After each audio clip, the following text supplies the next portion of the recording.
Despite strong opposition from school boards and superintendents across the state, a sweeping new education bill is now law in Florida, an effort pushed by House Speaker Richard Corcoran and signed by Governor Rick Scott. I think the whole bill is out of whack with what needs to be happening for education. But before it became law, Chairwoman of the Sarasota County School Board, Caroline Zucker, personally wrote to the governor asking him to veto this bill.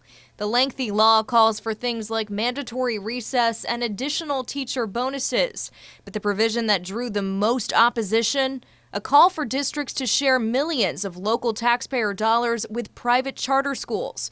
In total, the Associated Press reports Florida charter schools will receive more than $96 million this year alone under this new law.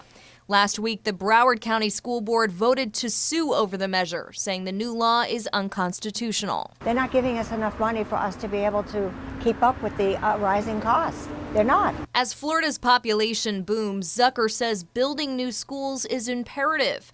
But plans to purchase a $10 million piece of property for a new school are now on hold until next year to accommodate this piece of legislation. I don't understand why Tallahassee won't allow us to do what we think is best for our community. A large part of the law creates the Schools of Hope program, which offers financial incentives to charter schools willing to take on students from failing public schools.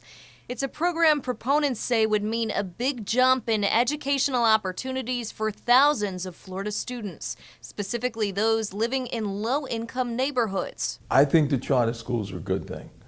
I don't think that zip code should determine a child's education. Manatee County School Board member John Colon says charter schools are public schools too and are entitled to taxpayer dollars. I think competition is good, and I think it only makes our public schools stronger.